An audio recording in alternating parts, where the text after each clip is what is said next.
Paz e graça, irmãos. Hoje nós vamos estar falando acerca dos direitos e deveres nossos, enquanto cidadãos brasileiros, enquanto cristãos. E nós vamos estar lendo o trecho de Atos 22, 25 a 26.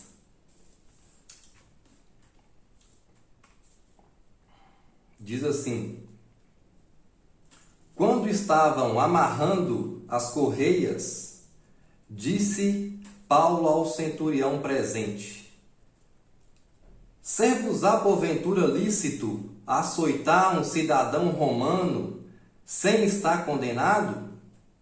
Ouvindo isto, o centurião procurou o comandante e lhe disse: que estás a fazer?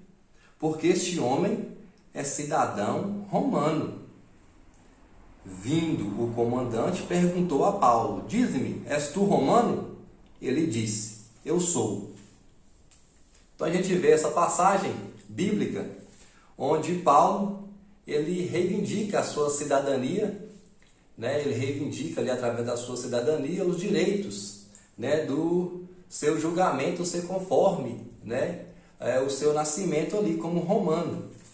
Então a gente, a partir dessa base, é importante que nós, cristãos, também precisamos ser conhecedores da legislação, que a gente está subordinada, para que a gente venha, da mesma forma, reivindicar nossos direitos e também saber quais que são os nossos deveres, E falando aí de previdência social, que a gente vai entrar no assunto aí agora, nós, antes de responder a pergunta, se vale a pena contribuir, para o INSS, é importante que a gente venha entender, como funciona aí o regime de previdência, tá? E fazer uma distinção do regime de previdência social, e o regime de assistência social. Embora o INSS ele administre, tanto o regime de previdência quanto o regime assistencial, de assistência social, a gente tem aí que são regimes bem diferentes, O regime de previdência social é o regime que as pessoas que estão filiadas ao regime de previdência, eles vão receber uma remuneração, vai receber um pagamento referente aí o seu salário de contribuição, Ou seja, a pessoa precisa de contribuir, E mediante essa contribuição ele vai receber os benefícios que são cobertos, todos os benefícios, que a previdência social venha a abranger. No caso, a gente só lembrando aqui os benefícios que vem abranger, o regime de previdência social, nós temos, a pensão por morte, o salário maternidade, o auxílio doença, o auxílio acidente. Nós temos também as aposentadorias, que são aposentadorias, por idade, por tempo de contribuição, que agora se vê a transformar, em aposentadorias programadas. Então a gente tem aí um leque de benefícios que são cobertos pela Previdência Social, daquelas pessoas que, trabalhadores, que exercem atividade remunerada e que contribuem para o INSS, contribuem para o regime geral de Previdência Social. E o outro regime de assistência social, a gente tem a cobertura apenas de dois benefícios, que são os benefícios assistenciais, amparo ao idoso, e amparo ao deficiente. Esses dois benefícios, para que o cidadão venha ter direito, é avaliado, entre os fatores aí de deficiência e maioridade, também a renda familiar, E de acordo com a renda familiar, verificado ali que se enquadra como baixa renda, aí sim ele vai ter direito de receber esse benefício assistencial, tá? esse benefício assistencial. Mas aí, uma das grandes diferenças são, né, na verdade, são essas, que o benefício assistencial, né, o regime de assistencial, ele tem uma cobertura, né, somente apenas de 2 benefícios, e também é verificada essa renda, né, e o benefício de previdência social, né, o regime de previdência social, né, tem uma cobertura maior de benefícios, né, e aí é independentemente da renda auferida ali. A pessoa, né, vai ter o direito no benefício ali previdenciário, independente da renda familiar, né? Então, de cara aí, a gente consegue responder, né, a pergunta, né, só com essa primeira fala nossa, de que se vale a pena contribuir para o INSS, né? Só pela cobertura previdenciária a gente vê que é bem mais vantajoso nós estarmos contribuindo para a Previdência Social, né? Estarmos ali sendo filiados, né? E aí a gente vai agora usufruir, né, desses direitos, né, que é gerado ali pela contribuição, pela filiação ao regime de previdência, né, administrado pelo INSS. Mas para não ficar somente, né, nessa questão do grupo de benefícios, né, que são aí o número de benefícios, né, que são amparados, a gente tem aí que foi feito um estudo, né, pela consultoria Mercer, que é uma consultoria que avaliou vários regimes previdenciários, né, no mundo, né, e ela fez uma avaliação, um ranking das previdências sociais, né, que são aí as melhores previdências do mundo. Nesse ranking, o Brasil ele se encontra ali no 21º colocado, né, das melhores previdências, regimes de previdências do mundo. Aí você pode falar assim, né? Ué, mas 21º colocado, né? Em meio aí, mesmo que são muitos países, mas 21º é bastante.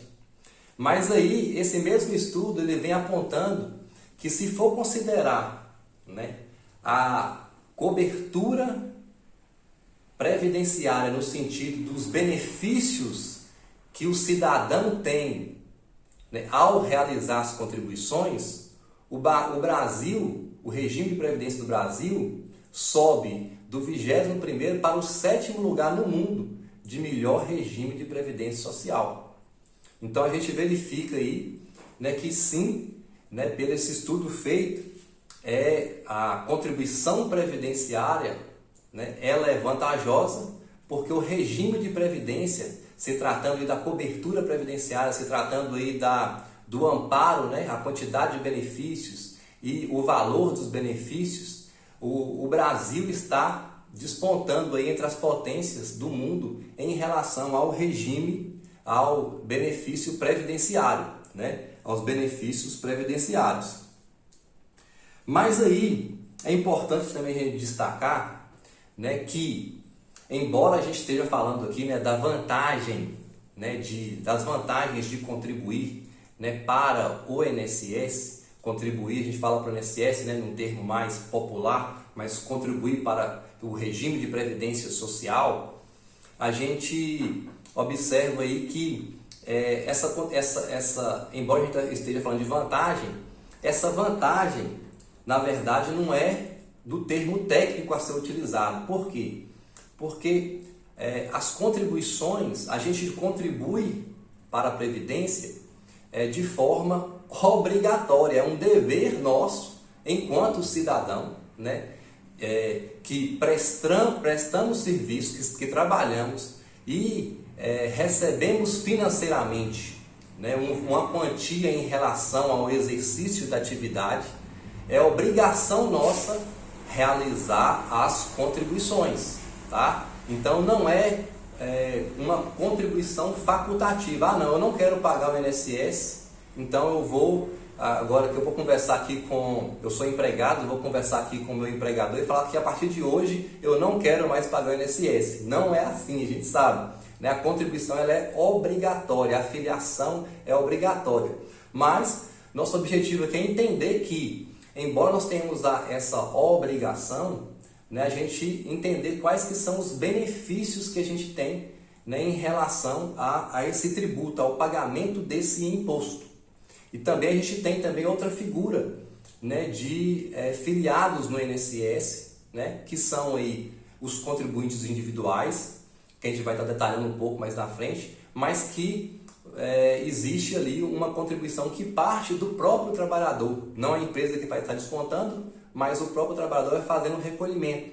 Então aí sim, né, esse objetivo a gente está esclarecendo aqui, para que você, estimulando a você, né, a estar se formalizando, né, uma vez que você entenda, né, também das vantagens que tem da filiação, né, dos benefícios que são garantidos em relação à contribuição, você, trabalhador autônomo, venha contribuir efetivamente, formalizar, né, e pagar os recolhimentos para ter a cobertura aí em relação aos direitos previdenciários, né? E falando nesse ponto, né, especificamente em relação ao nosso dever, agora, é importante também a gente citar, né, em Romanos, no capítulo 13, versículos 5 e 7, que Paulo também está exortando a igreja em Roma. Diz assim: pagai a todos o que lhe é devido, a quem tributo, tributo, a quem imposto, imposto, a quem respeito, respeito, a quem honra, honra. Então, né, mais do que, né, verificar ali as garantias que nós vamos ter em relação ao recolhimento, né, das contribuições previdenciárias, enquanto cristãos nós temos o dever de ofício, né, de também estar fazendo esse pagamento desse imposto, seja empregado, seja contribuinte individual, que trabalha por conta própria, né, fazendo o que é devido, pagando, né, essa contribuição. Tá? Mas agora nós vamos falar um pouco, né, detalhar um pouco em relação aos filiados, né, do INSS, essas contribuições, porque a gente sabe que o regime de previdência social, o INSS, ele é um seguro social, né?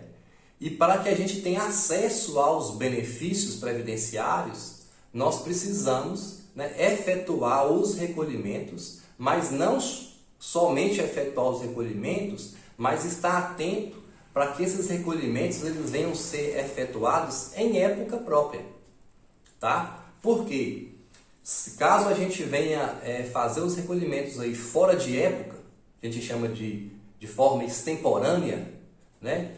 A gente vai correr o risco de, quando a gente necessitar implementar os requisitos para requerer o benefício, de não ser concedido o benefício, de não ser reconhecido o direito, devido ao atraso ou o pagamento efetuado de forma, né, de forma ali fora da época, né? Então, é muito importante estarmos atentos em relação ao pagamento feito em época própria. Só que para que a gente venha estar, né, atento aí aos pagamentos em época própria, a gente precisa entender um pouco, né, pelo menos os dois tipos de filiados do INSS, né? A gente tem aí, né, os filiados, os principais filiados, tá? A gente não vai chegar a falar de todos os filiados, mas a gente vai informar que os dois principais filiados, e em seguida, né, a gente pede para que vocês coloquem até nos comentários, se tiver dúvida em relação a outros filiados, que a gente vai estar respondendo nos comentários, né, e está tirando a dúvida de vocês em relação a cada tipo de filiado. Mas a gente tem os dois filiados, que são os contribuintes individuais e os empregados, que praticamente vão abranger aí, né, a maior parte da população, aqueles que estão vinculados, né, ao regime geral de previdência social. Então, o que né, o contribuinte individual ele precisa estar atento, né, quando se fala ali de pagamento em época própria, para que tenha o benefício reconhecido no INSS, né? O contribuinte individual ele precisa, né, estar sempre observando se as contribuições dele, né, que ele contribui, né, por si, se está fazendo essas contribuições até o 15º dia útil do mês subsequente ao do que exerceu a atividade. Então, sempre no mês seguinte que exerceu a atividade, ele precisa ali fazer o pagamento até o 15º dia útil, né? Até o 15º dia útil fazer o pagamento ali daquela referente ao exercício de atividade do mês anterior. Aí sim, né, ele vai estar fazendo esse pagamento em dia, e aí todos esses recolhimentos feitos em época própria vão ser automaticamente ali convalidados, né, para efeitos ali de tempo de contribuição, de carência, né, para todos os benefícios previdenciários que porventura ele venha requerer, tá? Esse é um ponto importante. Mas assim, quem são os contribuintes individuais? Nós temos como contribuintes individuais, né, o diarista, né, o pedreiro ali, que é contratado como empreitada, né? A gente tem aí, né, o pintor também, né, que é contratado como mão de obra aí, como empreitada, o advogado, né, não empregado, né, que trabalha por conta própria, o dentista que trabalha por conta própria, né, os empresários, né, de maneira geral, né, também são considerados nessa classe dos contribuintes individuais. E aí, né, a gente, esses trabalhadores, né, especificamente os contribuintes individuais, eles mesmos são responsáveis, né, em efetuar, né, e verificar ali, né, efetuar suas contribuições, né, e verificar ali se está, observar se está sendo feito o pagamento em época própria, tá? Esse é um ponto importante. Em relação, por exemplo, ao contribuinte individual, a gente nós temos o prestador de serviço, né, o prestador de serviço que o tipo empresário, né, que faz as suas retiradas pro labore todo mês. Na verdade, aí o contador ele faz essa informação lá da retirada, quanto que ele retirou, né, no mês ali. O que esse contribuinte individual específico tem que entender, saber, né? Se essas retiradas, essas informações ali, né, feitas, né, através de GFIP ou através do E-Social, elas estão sendo feitas em época própria. E como que ele vai saber disso? Através, né, de acesso, né, ao aplicativo do INSS que chama Meu INSS, né? Qualquer trabalhador, né, tanto o contribuinte individual, né, todos os contribuintes individuais, todos os empregados, eles podem realizar sua senha, né, no Meu INSS a partir ali de alguns questionamentos. Você vai digitar no Google lá, né, cadastramento no Meu INSS, né, e aí você vai solicitar lá, não possui cadastro, informar que não possui cadastro, e aí em seguida, né, vamos fazer algumas perguntas para gerar uma senha provisória para você ter acesso a esse aplicativo, né? E através desse aplicativo você pode verificar lá o Cadastro Nacional de Informações Sociais, que a gente chama de CNIS, que aí vai vir, né, o extrato de todas as contribuições, dos recolhimentos, né, que estão sendo feitos ali no seu CPF. E aí você vai poder conferir, né, esses recolhimentos, se estão sendo feitos em época própria, se essas informações, né, estão sendo feitas em época própria, para que você venha verificar se a sua vida no INSS em relação às contribuições está tudo ok, está em dia. Isso vale também, né, a gente falou aqui do contribuinte individual, mas o mesmo vale para o empregado, né, que a gente sabe que o empregado, a obrigação de fazer essa informação, o recolhimento das contribuições, é do empregador, né?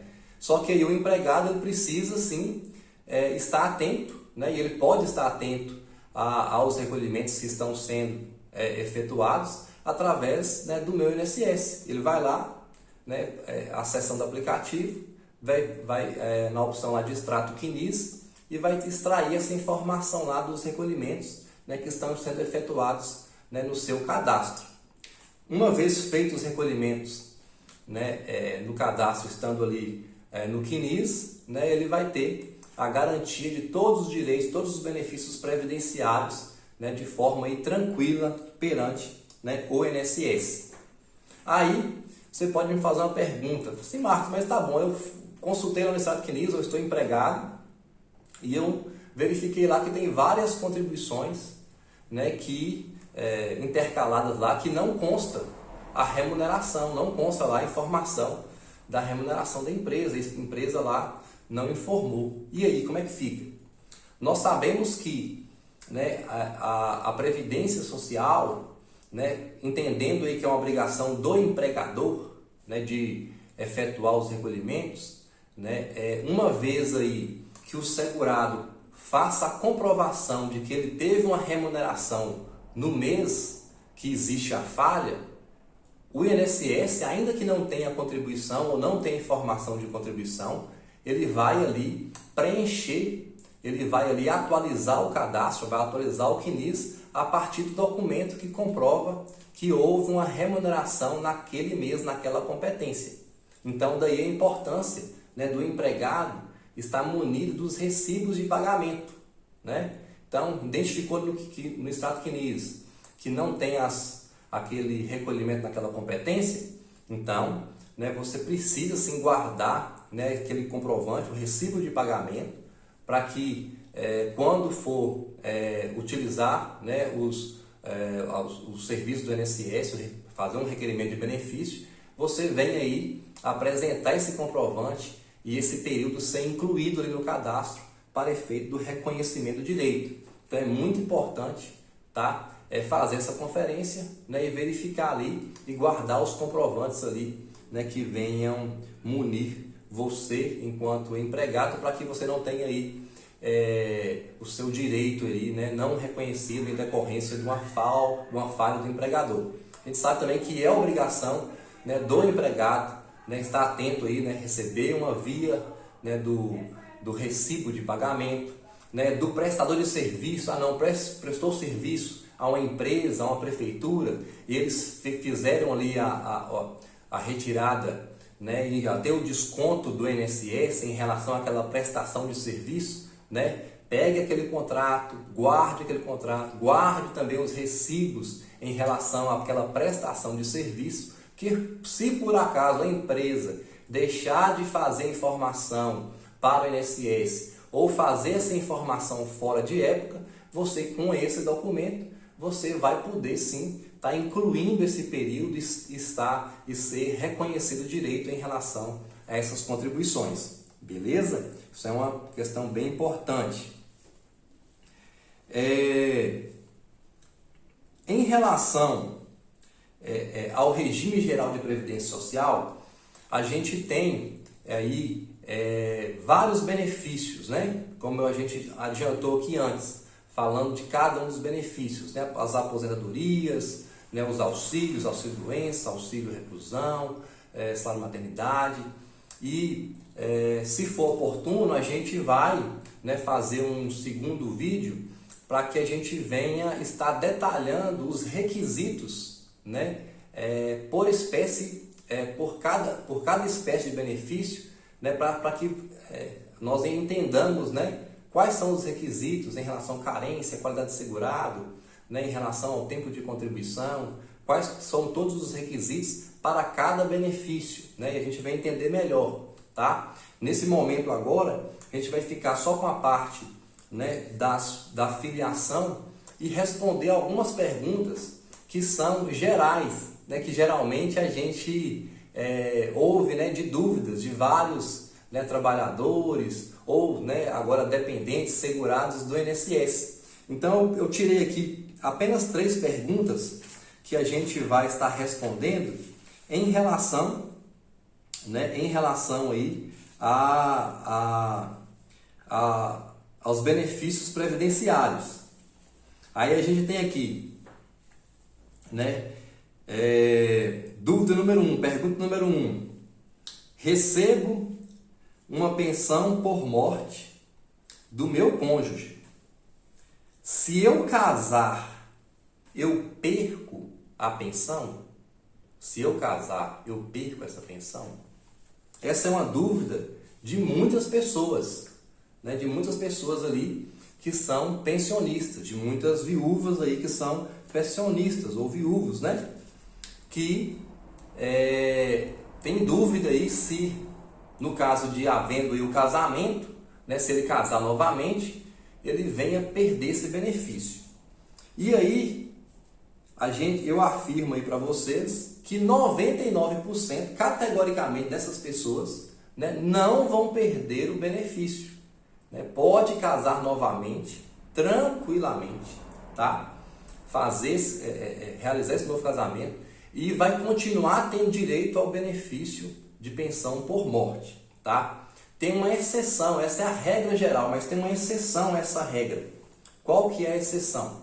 Primeira coisa que a gente tem que nos perguntar a essa pessoa que recebe a pensão por morte, né, tem que verificar se ela recebe a pensão por morte pelo INSS.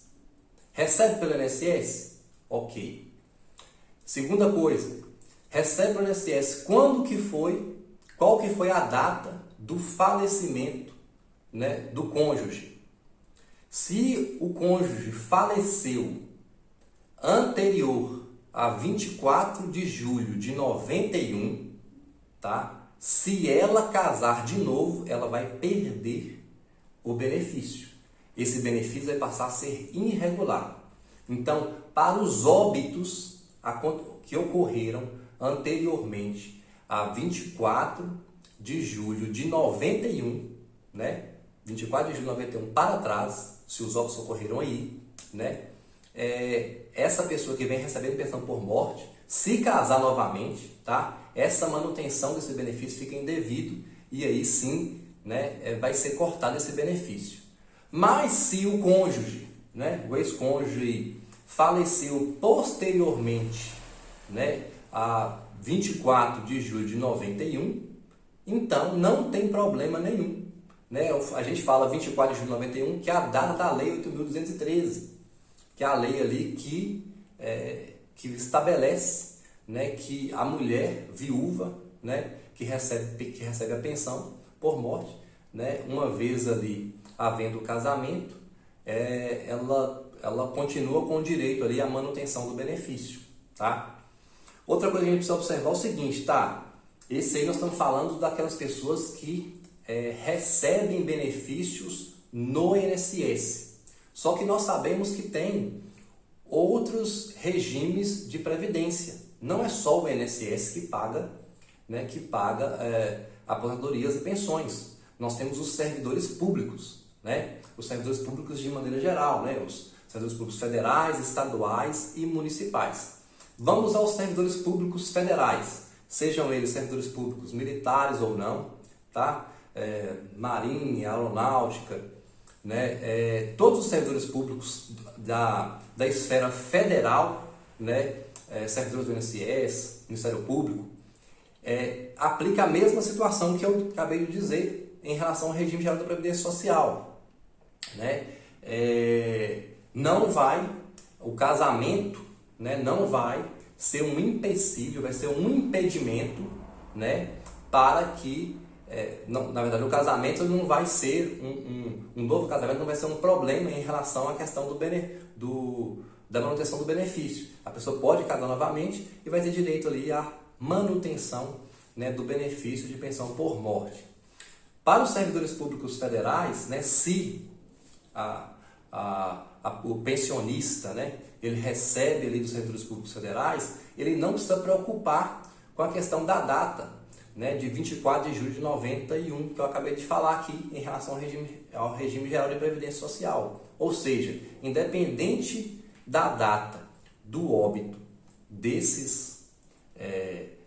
da data do óbito ali do instituidor de pensão, né, independente da data do óbito, né, havendo um novo casamento ali da pensionista, né, ela não vai perder o direito ao recebimento de pensão, tá? Tudo bem? Só que a gente precisa também verificar, e aí a gente não tem como falar aqui de todos das demais esferas estaduais e municipais, porque a gente teria que conhecer todos os regimes, todos os estados, os regimes previdenciários dos estados e dos municípios. Quando eu falo regimes previdenciários dos estados e municípios, eu estou falando dos regimes previdenciários dos servidores públicos. Então, caso vocês, né, seja um pensionista, né, e quem paga a sua pensão, seja no caso aí o instituidor, né? Que o instituidor seja ali um servidor público estadual ou um servidor público municipal, você vai precisar entrar em contato, né, lá com o ente do estado ou o ente municipal e questionar em relação especificamente se o novo casamento, né, se casando novamente, né, vai perder o direito, né, à pensão por morte. Considerando que geralmente o estado, né, e os municípios eles acompanham, né, uma legislação que é a legislação federal, né, geralmente, né, os estados e municípios, né, também vão ter essa cobertura aí de não ter, de não cessar o benefício havendo aí um segundo casamento. Mas, repito, precisa procurar, né, o ente do estado, o ente do município para verificar, né? Os demais segurados, como a gente já disse, né, são que vai ser a maior parte, né, dos pensionistas vão estar vinculados aí ao regime geral de previdência social. A única coisa que precisa verificar é se o óbito, né, do falecido instituidor é anterior a 24 de julho de 91. Então, essa é uma dúvida que o pessoal tem muito. A outra dúvida que também é questionado, né, é se os benefícios, se a mulher que realiza trabalhos domésticos, né, ela ao completar a idade de 65 anos, ela vai ter direito a se aposentar. E aí, a gente volta a falar em relação à questão dos regimes, do regime de previdência social e o regime de assistência social. Se essa mulher que é trabalhadora, dona de casa, né, que é trabalhadora, a gente sabe aí, né, trabalha, né, um trabalho efetivo, pesado, duro, né, diariamente, dia e noite, 24 horas por dia. Se se a dona de casa, se a doméstica, a dona de casa, ela contribui para a previdência social, tá? Ela vai ter sim direito, né, ao benefício de aposentadoria, né, tendo a carência ali, né, que no caso seria 15 anos, né? Mas caso ela não contribui para o regime de previdência social, aí não vai ter direito, né, ao benefício. Então precisa ser verificado, né, nesse caso, se há contribuição ou se não há contribuição. Não é porque, né, completou a idade, né, que a pessoa vai estar ali tendo direito ao benefício de aposentadoria. Em relação à aposentadoria, né, a pessoa precisa estar contribuindo, efetivamente realizando as contribuições, tá? Caso contrário, vai ter que ser verificado se ele enquadra nas situações de baixa renda para ter direito a um benefício, que é o assistencial, que a gente chama, né, BPC-LOAS, né? Benefício de prestação continuada, o BPC-LOAS. BPC-LOAS.